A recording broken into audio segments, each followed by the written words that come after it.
적들 안톤 체홉 1887년 어두컴컴한 9월의 저녁 9시 무렵이었다. 지방의회 부속병원 의사인 키릴로프의 하나밖에 없는 6살 난 아들이 디프테리아로 막 숨을 거두었다. 키릴로프의 아내는 죽은 아들이 누워있는 침대 곁에 무릎을 꿇고 앉아 있었다. 절망감이 그녀의 온몸을 감싸고 있을 때 현관에서 벨 소리가 날카롭게 울려 퍼졌다. 디프테리아로 인해 하인들은 아침부터 모두 집 밖으로 나간 상태였다. 평소처럼 조끼를 푸르에 치고 프로코트도 입지 않은 키릴로프는 눈물 범벅이 된 얼굴과 소독약이 스며든 손을 닦지도 않고 문을 열어주기 위해 현관 쪽으로 갔다. 현관은 어두웠기에 들어온 사람이 단지 중간 정도의 키에 하얀 목도리를 하고 있으며 크고 매우 창백한 얼굴을 하고 있다는 정도만 분간되었다. 그의 얼굴 때문에 현관이 밝아진 느낌이 들 정도로 너무도 창백한 얼굴이었다. 의사 선생님 계십니까? 방문객은 서둘러 물었다. 내가 의사요. 키릴로프가 대답했다. 무슨 일이시오? 아, 당신이 의사 선생님이십니까? 정말 반갑습니다. 방문객은 기뻐하며 어둠 속에서 의사의 손을 찾아서는 자신의 두 손으로 꽉 쥐면서 말했다. 정말로 기쁩니다. 우린 언젠가 만난 적이 있습니다. 저는 아보긴이라고 합니다. 지난 여름 그누체프의 집에서 선생님을 뵐 영광을 가졌습니다. 이렇게 다시 만나게 돼서 정말로 기쁩니다. 제발 거절하지 마시고 저와 함께 좀 가주십시오. 제 아내가 정말로 위독한 상태입니다. 마차를 준비했습니다. 방문객의 목소리와 행동으로 보아 그가 매우 흥분한 상태임을 느낄 수 있었다. 마치 불이 났거나 미친 개에 쫓기는 사람처럼 놀란 그는 가쁜 숨을 겨우 진정시키면서 떨리는 목소리로 서둘러 말을 했지만 그의 말 속에는 어린아이 같은 수줍지만 정말로 진실한 무언가가 묻어났다. 놀라거나 정신이 나간 사람처럼 그는 짧고 단편적인 말들과 용모와 전혀 상관없는 불필요한 말들을 무수히 내뱉었다. 저는 당신을 뵙지 못할까봐 두려웠습니다. 그는 계속해서 말을 이어갔다. 이곳으로 오는 내내 걱정스러운 마음뿐이었습니다. 옷을 입으시고 제발 같이 좀 가주십시오. 무서운 일이 일어났습니다.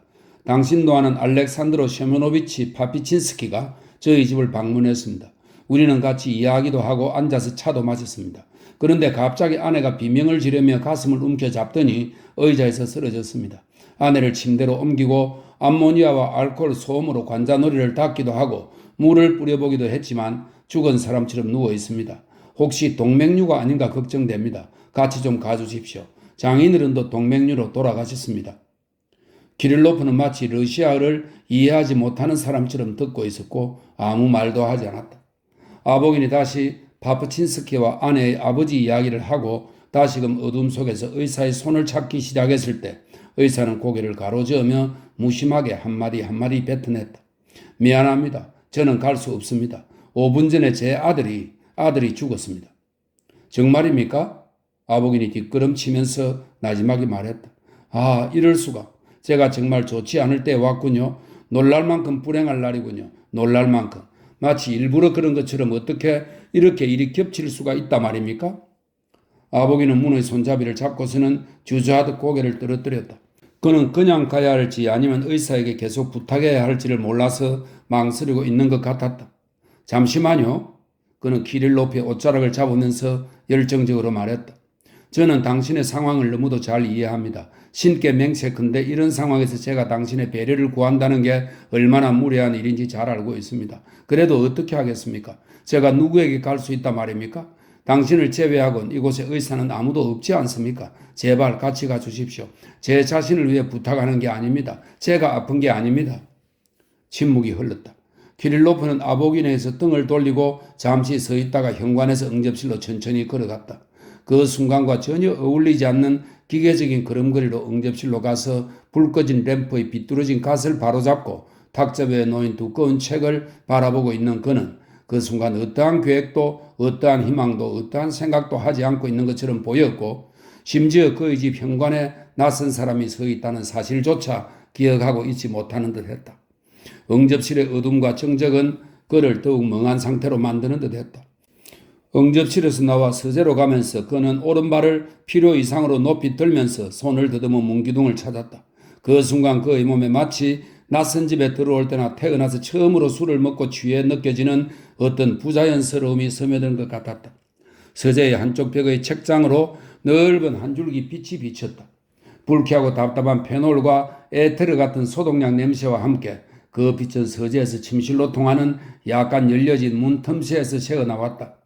의사는 탁자 앞에 안락의자에 털썩 주저앉아 빛이 비친 책들을 멍하니 잠시 바라보더니 일어나서 침실로 갔다.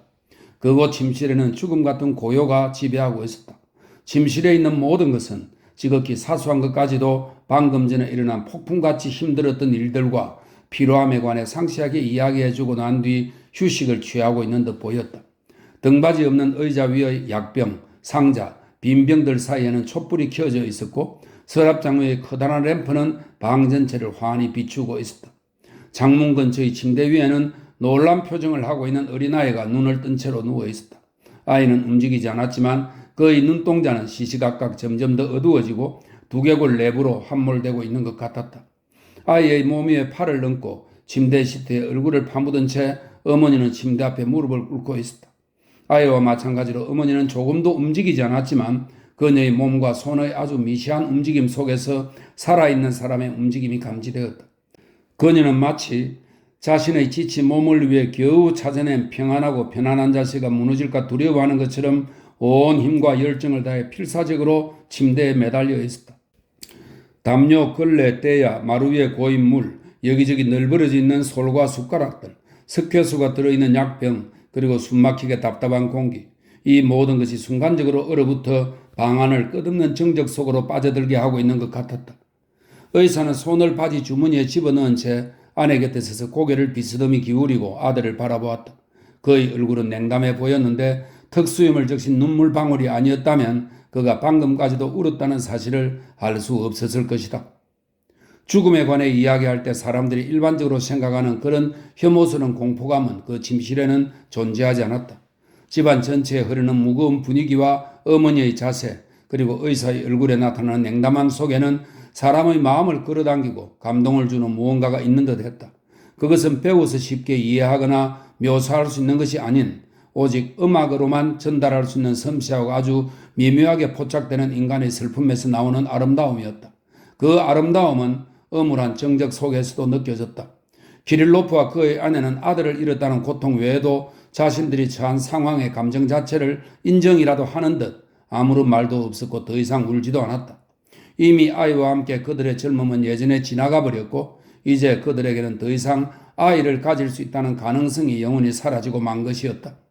의사는 이미 백발이 희끗희끗한 노년을 바라보고 있는 44살이었고 그의 아내는 병들고 초췌한 35이었기 때문이다.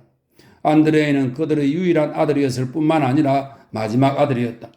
자신의 아내와는 대조적으로 의사는 정신적인 고통이 찾아올 때 오히려 더 활동적인 움직임을 보이는 그런 부류의 사람이었다.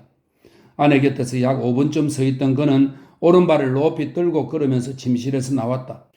그리고 크고 넓은 소파 겸 침대가 방의 절반을 차지하고 있는 작은 방으로 들어갔다가 부엌으로 향했다. 벽난로와 하녀의 침대 주변을 왔다 갔다 하다가 몸을 숙이고 작은 문을 통해 현관으로 나왔다. 현관에서 그는 하얀 목도리를 한 창백한 얼굴을 보았다. 드디어 나오셨군요? 아버기는 문의 손잡이를 잡으면서 한숨을 쉬며 말했다. 같이 가주십시오. 의사는 그의 얼굴을 보고 그가 누군지 생각해 내고서는 몸서리를 쳤다. 이보시오. 갈 수 없다고 이미 말씀드렸잖소. 그는 단호하게 말했다. 정말로 이상하군요, 의사 선생님. 저는 멍청하게 서 있는 조각상이 아닙니다. 당신의 상황을 정말로 잘 이해하고 있습니다. 당신에게 연민을 느낍니다. 아버기는 자신의 손을 목도리에 대면서 애원하는 목소리로 말했다. 그렇지만 제가 제 자신의 몸을 위해 부탁드리는 게 아니지 않습니까? 제 아내가 죽어가고 있단 말입니다. 만일 선생님께서 아내의 신음소리와 얼굴을 보신다면 제가 왜 이렇게까지 매달리는지 이해하실 겁니다. 전 당신이 가시려고 옷을 입으러 가신 줄 알았습니다. 의사 선생님, 한시가 급합니다. 가주십시오. 제발 부탁드립니다. 저는 갈 수 없습니다. 키릴로프는 응접실로 발길을 돌리면서 띄엄띄엄 말했다. 아버기는 그의 뒤를 따라가며 옷자락을 붙잡았다. 선생님께서 지금 겪고 계시는 고통을 이해합니다. 그렇지만 제가 그저 이빨을 치료하거나 건강검진을 받기 위해 당신에게 부탁드리는 게 아닙니다. 사람의 목숨을 구하는 일입니다. 그는 그의 거지가 구걸하듯이 애원했다. 사람의 목숨은 개인적인 슬픔보다 더 중요하다고 생각합니다. 당신의 용기와 헌신에 호소합니다. 박의 정신으로 부탁드립니다. 박혜정 씨는 이도 저도 아닌 애매한 것이요. 키릴로프가 흥분된 목소리로 말했다. 그렇다면 나도 그 박혜정 씨에 입각해 나를 때리고 가지 말아달라고 당신에게 부탁하겠소. 정말로 이상한 일 아니오. 나는 지금 서 있을 힘조차 없는데 당신은 박혜정 씨로 나를 협박하고 있지 않소. 지금 나는 아무데도 쓸모없고 가야 할 이유도 모르겠소. 게다가 지금 아내를 어떻게 혼자 내버려두고 간단 말이오? 그럴 수는 없소. 안 되겠소. 키릴로프는 손사래를 치며 뒤로 물러섰다. 그리고 제발 나에게 부탁하지 마시오. 그는 겁에 질린 듯한 목소리로 말을 이었다. 나를 용서하시오. 러시아 법전 13군에 따르면 나는 지금 가야 할 의무가 있고 그래서 당신은 내 목덜미를 잡아 끌고서라도 데리고 갈 권리가 있어. 끌고 가려면 그렇게 하시오. 하지만 나는 지금 아무 쓸모가 없어. 심지어 말할 힘조차 없어. 미안하오. 의사선생, 당신이 그런 말투로 말해도 아무 소용이 없어. 아버기는 다시 의사의 옷자락을 잡고서 말했다. 그런 법률 따위 알 게 뭡니까? 저에게 당신의 의지를 강제할 어떤 권리도 없습니다. 원하신다면 가시면 되고 원하지 않으신다면 할 수 없죠. 그렇지만 저는 당신의 의지가 아니라 당신의 감정에 호소하는 겁니다. 젊은 여자가 죽어가고 있단 말입니다. 방금 당신 아들이 죽었다고 말씀하셨죠? 당신이 아니라면 누가 나의 공포감을 이해할 수 있단 말입니까? 아버기니 흥분하며 떨리는 목소리로 말했다. 이러한 떨림과 말투는 말보다 더 설득력이 있었다. 아버기는 진심을 담아 말했지만 놀랍게도 그가 방금 뱉어냈던 구절들과 그의 입에서 나온 모든 말은 마치 지금 의사 집안 분위기와 어딘가에서 죽어가고 있는 여자를 모욕하는 것처럼 과장되고 고루하고 시의적절하지 않은 화려한 말처럼 들렸다. 그 자신도 말을 하면서 이러한 것을 느꼈고 의사가 오해할까 두려웠다. 그래서 아버기는 만일 말로서 전달이 안 된다면 진심어린 말투로서 의사를 설득하기 위해 자신의 목소리에 부드러움과 공손함이 묻어나도록 온 힘을 다해 노력했다. 일반적으로 말이란 아무리 화려하고 깊이가 있어도 별다른 감정이 없는 사람에게만 효력을 발할 뿐 행복이나 불행에 빠져있는 사람에게는 언제나 만족을 주지 못하는 법이다. 따라서 말을 하지 않는 것이 때로는 행복이나 불행을 표현하는 것보다 효과적인 방법이 될 수도 있는 것이다.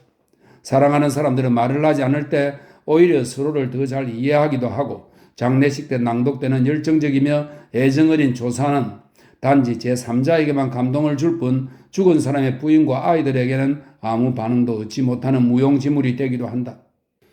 키릴로프는 아무 말 없이 서 있었다.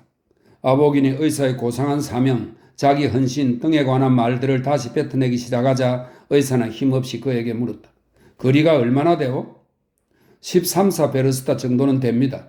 제게 아주 훌륭한 말이 있습니다. 의사 선생님, 왕복으로 1시간이면 충분하다고 확실하게 약속드리겠습니다. 단지 1시간이면 됩니다. 아보길의 마지막 말이 의사의 사명이니 박애정신이니 하는 말보다 의사의 마음을 강하게 움직였다. 그는 잠시 생각하더니 한숨을 쉬며 말했다. 좋소, 갑시다. 키릴로프는 이번에는 확실한 걸음걸이로 서둘러서 서재로 가더니 잠시 후 긴 프로코트를 입고 돌아왔다.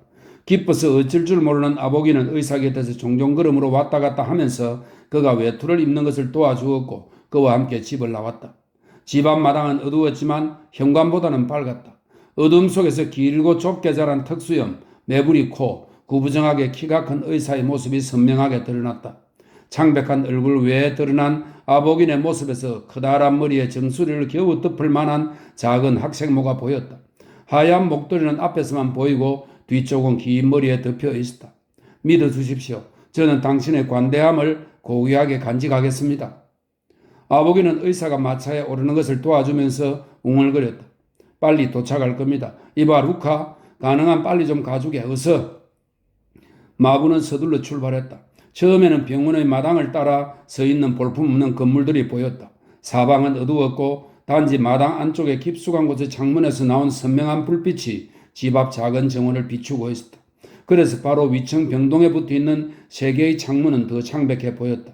잠시 후 마차는 버섯의 습한 냄새와 나무들이 속삭이는 소리만 들려오는 짙은 어둠 속으로 달려가고 있었다. 나무 위에서는 시끄러운 마차바퀴 소리 때문에 잠을 깬 까마귀들이 나무잎을 밟아대며 마치 의사의 집에 아들이 죽은 것과 아보긴의 아내가 아프다는 것을 아는 것처럼 불안하고 애처로운 울음소리를 냈다. 그러나 곧 나무 한 그루 한 그루의 모습과 덤불이 어슴풀에 보이기 시작했고 커다란 검은 그림자가 드리워진 연못이 어물하게 반짝거렸다. 마차는 평평한 들판을 달렸다. 까마귀 울음소리가 멀리 뒤쪽에서 희미하게 들리더니 곧 완전히 조용해졌다. 마차를 타고 가는 내내 키릴로프와 아보기는 아무 말이 없었다. 오직 한 번 아보긴이 깊은 한숨을 내쉬면서 웅얼거렸을 뿐이었다. 정말 괴로운 상황이군. 사랑하는 사람을 잃어버릴 위기에 처할 때에만 진정으로 사랑하게 되는군. 마차가 조용히 강을 건너기 시작했을 때 키릴로프는 마치 물결 소리에 놀란 것처럼 갑자기 몸을 들더니 이리저리 뒤척이기 시작했다. 이보시오, 나를 보내주시오. 침울한 목소리로 키릴로프가 말했다. 당신 부인에게는 나중에 다시 가겠소. 아내에게 조수라도 좀 보내야겠소. 그녀는 지금 혼자 있단 말이오. 아보기는 아무 대답도 하지 않았다. 마차는 흔들리기도 했고 돌에 부딪히기도 하면서 강가의 백사장을 지나서 앞으로 계속 달려나갔다. 키릴로프는 우울한 마음에 휩싸여 주변을 둘러보았다. 뒤로는 희미한 빛을 통해 지나온 길과 어둠 속에서 보이지 않았던 강가의 버드나무들이 보였다. 오른쪽으로는 마치 하늘처럼 평평하고 끝이 보이지 않는 들판이 누워 있었다. 들판 먼 곳에 이곳저곳에서 아마도 이탄 습지 같은 곳에서 불꽃들이 희미하게 빛을 발하고 있었다. 왼쪽으로는 길과 나란히 키 작은 나무가 우거진 언덕이 뻗어 있었고 언덕 위로는 커다란 반달이 움직이지도 않고 떠 있었다. 그리고 마치 달이 빠져나가지 못하도록 감시라도 하는 듯 안개와 작은 구름이 붉은 빛이 감도는 반달 주변을 둘러싸고 있었다. 이 모든 자연 풍경에서 희망 없고 병적인 듯한 무언가가 느껴졌다. 마치 어두운 방에 홀로 앉아 지나간 일들을 생각하지 않으려고 애쓰고 있는 쇠약한 여자처럼 대지는 봄과 여름에 대한 회상으로 괴로워하면서 피할 수 없이 다가오는 겨울을 멍하니 기다리고 있는 것 같았다. 아무리 사방을 둘러봐도 자연은 키릴로프도 아보긴도 붉은 반달도 벗어날 수 없는 어둡고 끝없이 깊고 차가운 수렁처럼 느껴졌다. 마차가 목적지에 다가갈수록 아보기는 더욱더 초조한 모습을 보였다. 그는 몸을 비틀어대기도 하고 벌떡 일어서기도 하고 마부의 어깨너머로 앞쪽을 바라보기도 했다. 마침내 마차가 줄무늬 암화포로 아름답게 장식된 형광 계단에 도착했다. 아보기는 2층의 불 켜진 창문을 바라보았을 때 자신의 호흡이 가빠지는 소리를 들었다. 만일 무슨 일이 일어났다면 저는 살 수 없을 겁니다. 의사와 함께 현관으로 들어오면서 흥분된 상태로 손을 비비면서 그가 말했다. 그러나 난리 법석 떠는 소리가 들리지 않는 걸 보니 아직은 별일 없다는 뜻이겠죠?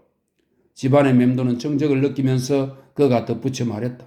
현관에서는 사람들의 목소리나 발자국 소리도 들리지 않아 불이 환하게 밝혀 있음에도 마치 집 전체가 잠든 것처럼 느껴졌다. 지금껏 어둠 속에 있었던 의사와 아보기는 그제야 서로서로를 살펴볼 수 있었다. 의사는 키가 크고 등이 구부정했으며 초라한 옷차림에 잘생긴 얼굴은 아니었다. 흑인처럼 두툼한 입술과 매부리 있고 생기 없이 냉담한 눈초리에는 왠지 불만이 가득했고 무뚝뚝하면서도 날카롭기도 하고 매우 엄격한 듯한 느낌을 주었다. 머리는 빗질을 하지 않아 헝클어져 있었고 관자놀이는 움푹 파져 있었고 길고 좁게 난 턱수염은 이른 나이에도 백발이었고 피부는 윤기 없는 회색빛이었고 그동은 왠지 모르게 조심성 없고 어색해 보였다.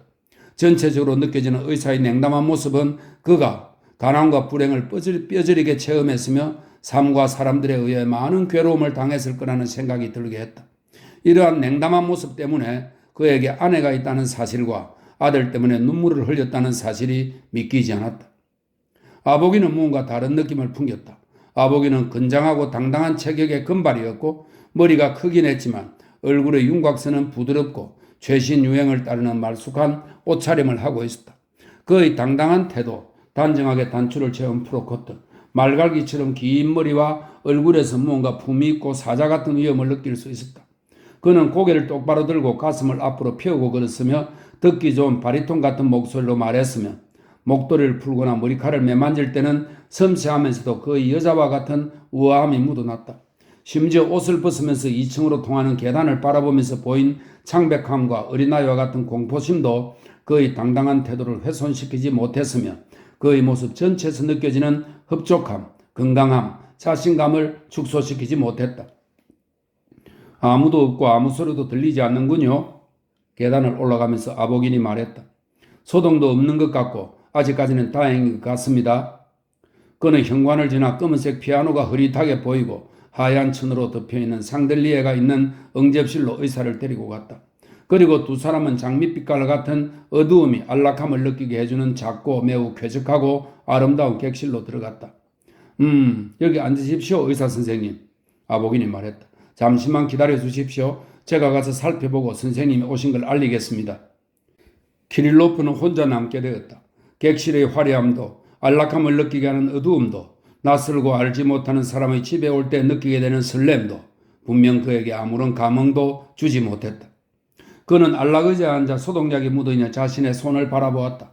그리고는 선명한 붉은색을 띤 램프 각과 첼로 케이스를 힐끔 쳐다보고 제깍제깍 시계소리 나는 곳으로 눈을 돌렸을 때 마치 아보김처럼 건장하고 풍만한 인상을 주는 박제된 늑대가 눈에 들어왔다. 사방이 고요했다. 그러다 옆방 어디선가 누군가의 아 하는 탄식 소리가 들렸고 장롱 유리문 같은 것이 삐그덕거리는 소리가 들려오더니 잠시 후 다시 조용해졌다. 5분 정도 기다리고 있다가 키릴로프는 자신의 손을 쳐다보는 것을 그만두고 눈을 들어 아보긴이 들어간 방문 쪽을 쳐다보았다. 문지방에 아보긴이 나타났지만 들어갈 때 보았던 그가 아니었다.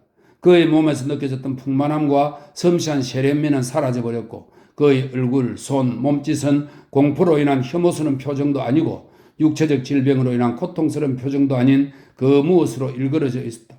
그의 코, 입술, 콧수염 등 얼굴의 모든 것이 떨고 있었고 마치 얼굴에서 떨어져 나가려는 듯이 보였고 눈은 고통으로 오히려 웃고 있는 것처럼 보였다.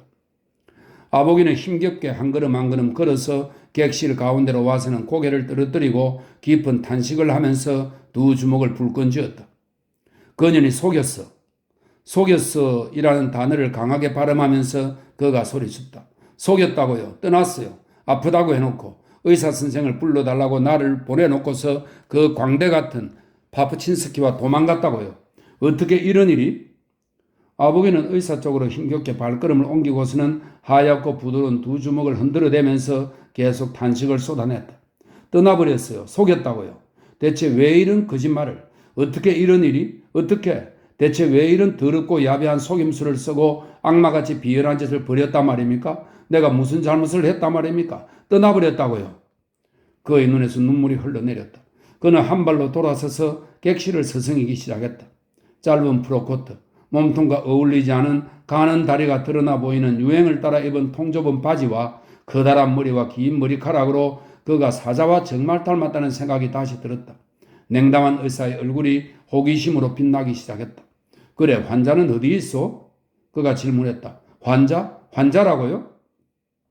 아보기는 주먹을 계속 흔들어대면서 웃다가 울면서 소리쳤다. 환자가 아니라 저주받을 년입니다. 더러운 년, 악마보다 더 비열하고 뻔뻔한 년, 도망치기 위해 그 광대 같은 바보 같은 광대놈, 알퐁소 같은 놈하고 도망치기 위해 나를 보내버리다니. 이 알퐁스는 알렉산드로 듀마의 희극 머시와 알퐁스에 나오는 주인공입니다. 이 알퐁스라는 이름은 여자한테 빌붙어 사는 정부의 대명사처럼 활용되고 있다고 하네요. 알퐁스 같은 놈하고 도망치기 위해 나를 보내버리다니. 오 신이여, 차라리 그년이 죽어버렸으면 좋겠습니다. 참을 수가 없습니다. 도저히 참을 수가 없다고요. 의사는 자세를 고쳐 앉았다. 눈물이 고여 눈을 끔뻑거렸고 좁은 턱수염과 턱이 좌우로 흔들렸다. 그래, 대체 어떻게 된 일입니까? 상황을 자세히 알고 싶어하는 눈빛으로 의사가 질문했다. 조금 전 내 아들은 죽었고 상심 가득한 아내는 홀로 집에 있어. 사흘 밤낮을 잠을 못 잔 나는 지금 2달로 겨우 서 있어. 대체 이게 무슨 일이요? 나를 데려다 어떤 저속한 희극의 역할을, 그것도 우스꽝스는 소도구의 역할을 맡기고 있는 겁니까? 도저히 이해할 수 없어. 아보기는 한쪽 주먹을 펴더니 움켜쥐고 있던 구겨진 메모지를 바닥에 내동댕이 쳤다. 그리고 그것을 마치 벌레를 잡아 죽일 때처럼 마구 짓밟았다. 나도 모르겠습니다. 나도 이해할 수 없단 말입니다. 그는 마치 사람들이 자신의 몸에 난 물집을 억지로 짜낼 때와 같은 일그러진 표정으로 움켜진 주먹을 얼굴 근처에서 흔들어대면서 굳게 담은 입술 사이로 말을 뱉어냈다. 나는 그가 왜 매일같이 우리 집에 왔는지를 눈치채지 못했고 오늘은 카레타를 타고 온 것도 눈치채지 못했습니다. 왜 카레타를 타고 왔을까? 그걸 눈치채지 못하다니 정말 바보같이. 이해가 안 되는군요. 의사가 나지막이 말했다. 정말이지 이게 대체 뭐하는 짓이요? 이건 사람을 우롱하고 인간의 고통을 조롱하는 처사로군요. 이건 정말 있을 수도 없고 태어나서 이런 경우는 처음이요. 사람들에게 호되게 모욕당했다는 것을 막 알아차릴 때 인간은 멍한 상태로 놀라기 마련이다. 그런 멍한 상태를 느끼면서 의사는 어깨를 으쓱거리며 두 손을 들어 올리고는 무슨 말을 해야 할지 무엇을 해야 할지 모른 채 기진맥진의 안락의자에 주저앉았다. 그래, 좋다고요. 내가 싫어지고 다른 놈을 사랑하게 되었다고 칩시다. 그럼 그냥 떠나면 그만이지. 왜 이런 속임수를, 무엇 때문에 이런 비열하고 배신감을 느끼게 하는 속임수를 쓰냐 말입니다. 아버기는 울먹이는 목소리로 말했다. 왜? 무엇 때문에? 내가 무슨 짓을 했기에? 한번 들어보십시오, 의사 선생님. 그는 키릴로프에게 다가가면서 흥분한 목소리로 말했다. 당신은 본의 아니게 제 불행의 목격자가 되셨습니다. 저는 당신에게 진실을 숨기지 않겠습니다. 맹세컨대 저는 그 여자를 사랑했습니다. 마치 종처럼 경건한 마음으로 사랑했습니다. 그녀를 위해서 저는 모든 것을 희생했습니다. 그녀 때문에 부모님과 사이가 멀어졌고 일도 음악도 모두 내팽개쳤습니다. 어머니나 누이 동생에게도 허락하지 않은 것들을 그녀에게는 모두 허용했습니다. 한 번도 그녀를 의심의 눈길로 본 적도 없었고 저 역시 그 어떤 원인도 제공하지 않았습니다. 그런데 대체 왜 이런 거짓말을 했을까요? 제가 사랑을 요구한 것도 아닌데 대체 왜 이런 추악한 속임수를 썼을까요? 사랑하지 않으면 그렇다고 직접 솔직하게 이야기하면 될 것을 더군다나 내 마음을 알고 있으면서도 아보기는 온몸을 떨었고 눈물을 흘리면서 의사에게 자신의 온 마음을 진실하게 쏟아부었다. 그는 두 손으로 가슴을 누른 채 흥분된 어조로 마치 가슴속에 꼭꼭 담아두었던 비밀을 마침내 폭로하게 되어 기쁨을 느끼는 사람처럼 자신의 가정사를 의사에게 조금의 망설임도 없이 죄다 털어놓았다. 만일 이런 식으로 1시간이나 2시간 정도 자신의 마음을 토로할 수 있었다면 아보기는 분명 한결 가벼워졌을 것이다. 그리고 아마도 의사가 자신의 말을 잘 들어주고 그에게 진심 어린 연민의 감정을 가져 주었더라면 아보기는 종종 그러는 것처럼 불필요하게 어리석은 짓을 하지 않고 별다른 저항 없이 자신의 슬픔과 화해했을지도 모를 일이다. 그러나 일은 다르게 진행되었다. 아보긴이 말하는 동안 모욕당한 의사는 눈에 띄게 변해버렸다. 그의 얼굴에 나타나 있던 냉담함과 놀람은 조금씩 쓰라린 모욕감과 분노와 격분의 감정에게 자리를 양보했다. 그의 얼굴은 점차 더 날카롭고 더 싸늘하고 더 불쾌하게 변해갔다. 아보긴이 그의 눈앞에 아름답지만 마치 수도녀처럼 건조하고 무표정한 젊은 여인의 사진을 들이밀면서 이러한 얼굴이 과연 거짓말을 할 수 있겠느냐고 한번 생각해 보라고 말했을 때 의사는 갑자기 벌떡 일어나 눈을 크게 뜨고서는 거칠고 단호하게 말했다. 대체 왜 내게 이런 말을 하는 거요? 나는 당신이 하는 말을 듣고 싶지 않소. 듣고 싶지 않단 말이요. 의사는 주먹으로 탁자를 내리치면서 소리쳤다. 당신의 저속한 비밀 따위 내게 필요 없단 말이오. 그따위 것은 악마에게나 들려주시오. 어떻게 내게 그런 저속한 것들을 말할 수 있단 말이오? 혹시 당신은 나를 더 모욕하고 싶은 게요? 나를 끝없이 모욕당해도 상관없는 하인 정도로 여기는 거요? 그런 거요? 아보기는 키릴로프에게서 물러서서 놀란 눈으로 그를 쳐다보았다. 대체 당신은 왜 나를 이곳으로 데려온 거요? 덕수임을 떨며 의사가 말을 이었다. 당신이 복에 겨워 결혼을 하고 복에 겨워 잘 먹고 잘 살고 있고 멜로 드라마 따위를 연기한다고 칩시다. 그런데 대체 나는 왜 필요한 거요? 당신의 연애 사건과 내가 무슨 상관이 있어? 날 좀 평안하게 내버려 두시오. 고상한 분홍 행세나 잘 하시고 휴머니즘적 사상으로 마음껏 우쭐대시고 악기나 콘트라베이스인지 트롬본 따위나 연주하시고 거시한 닭처럼 살이나 찌란 말이오. 그렇지만 인격을 모두 가지는 마시오. 인격을 존중할 줄 모르거든 아예 관심조차 갖지 말란 말이오. 미안합니다만 대체 무슨 말씀이십니까? 아보긴이 얼굴을 붉히며 말했다. 사람을 가지고 장난치는 것은 야비하고 비열하다는 말이오. 나는 의사요. 당신네들은 의사나 향수 냄새가 나지 않은 노동자를 매춘부나 자신의 하인이나 멍청한 사람으로 여기고 있어. 좋소. 그렇게 생각하시오. 그렇지만 누구도 당신네들에게 고통받는 인간을 우스꽝스는 소독으로 만들 권리를 주지 않았어. 당신은 어떻게 나에게 이런 식으로 말씀하실 수 있습니까? 아보기는 조용한 목소리로 되물었지만 그의 얼굴은 분노로 가득 차 떨리고 있었다. 아니요. 오히려 당신이 나의 슬픔을 알고 있으면서도 어떻게 나를 이리로 데려와서 이런 저속한 얘기나 듣게 하는 거요? 의사는 또다시 주먹으로 탁자를 내리치며 소리쳤다. 누가 당신에게 다른 사람의 고통을 조롱할 수 있는 권리를 주었단 말이요? 당신 미쳤군요? 아보긴이 소리쳤다. 정말 너무하시는군요. 나는 지금 정말 불행한 처지에 놓였고 그리고 불행한 처지라? 의사는 경멸의 웃음을 지으며 말했다. 그런 말은 입 밖에도 꺼내지 마시오. 당신과는 정말 어울리지 않는 말이오. 어음을 돈으로 바꿀 줄 모르는 게으름뱅이도 자신을 불행하다고 말하는 법이오. 뒤룩뒤룩 살이 쪄가는 거시한 숲닭도 자신이 불행하다고 생각하오. 당신은 정말 쓸모없는 사람이오. 친애하는 나리, 당신은 정말 미쳐버렸군요. 아보긴이 신경질적으로 소리쳤다. 이런 말을 하시면 맞을 수도 있습니다. 아시겠습니까? 아보긴은 황급히 주머니에 손을 넣어 돈 지갑을 꺼냈다. 지갑에서 지폐 2장을 빼내서 탁자 위에 집어던졌다. 이건 당신의 왕진 비용이요. 코를 벌렁거리며 아보긴이 말했다. 당신에게 대가를 지불했소. 감히 나에게 이런 식으로 돈을 지불하다니. 의사는 탁자에서 바닥으로 돈을 쓸어내리면서 소리쳤다. 사람을 모욕한 대가는 돈으로 지불할 수 없는 법이요. 분노에 휩싸인 아보긴과 의사는 얼굴을 마주보고 서서 서로에게 이유 없는 모욕을 계속 퍼부었다. 그들은 인생을 살아오면서 심지어 헛소리를 할 때조차도 지금처럼 그렇게 말도 안 되고 잔인하고 어리석은 말을 해본 적이 없었을 것이다. 두 사람에게서 불행에 빠진 사람의 강한 이기심이 드러나고 있었다.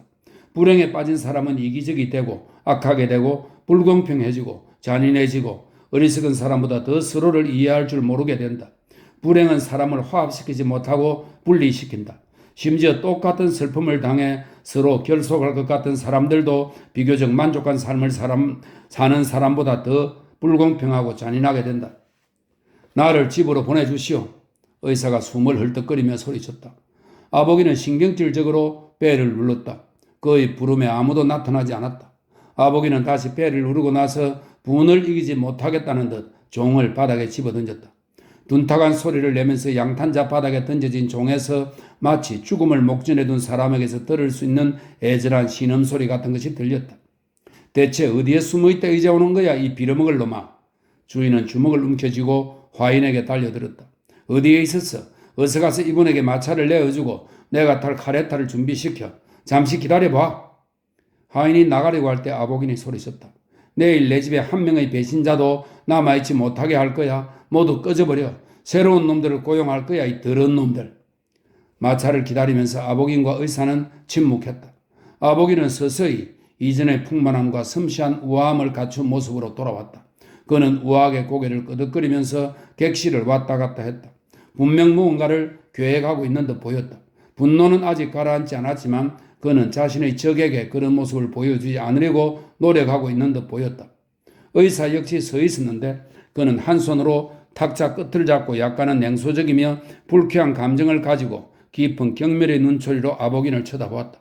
그것은 단지 슬픔과 불행만 느끼는 사람이 자신 앞에 포만감과 우아함을 지닌 사람을 쳐다볼 때 나오는 감정이었다. 얼마 지나지 않아 마차를 타고 집을 떠날 때에도 의사는 계속 경멸의 시선을 유지하고 있었다. 1시간 전보다 더 어두웠다. 붉은 반달은 이미 언덕 뒤로 넘어가 버렸고 그것을 지키고 있던 구름은 검은 반점처럼 별 주위에 드리워져 있었다. 붉은 등불을 달고 있는 카레타는 소리내며 길을 따라 달리다가 의사의 마차를 앞질러 갔다. 아보기는 저항하기 위해 어리석은 짓을 하기 위해 그 마차를 타고 달려가고 있었다. 집으로 돌아오는 내내 의사는 자신의 아내도 아니고 자신의 아들 안드레아도 아닌 아보긴과 방금 전에 머물렀던 집에 살고 있는 사람들을 생각했다. 그의 생각은 불공평했고 비인간적일 정도로 잔인했다. 그는 돌아오는 내내 아보긴과 그의 아내 파프친스키 그리고 장밋빛 어둠 속에 살고 있는 모든 사람과 향수 냄새를 풍기는 사람들을 비난했고 정오했고 가슴에 통증이 생길 정도로 경멸했다. 그리고 그의 머릿속에는 그런 사람들에 대한 확고한 신념이 생겼다. 시간이 지나면 키릴로프의 슬픔은 사라질 것이다. 그러나 인간의 마음에 새겨진 불공평하고 부적합한 이러한 신념은 의사가 무덤에 갈 때까지 사라지지 않고 그의 머릿속에 남아 있을 것이다.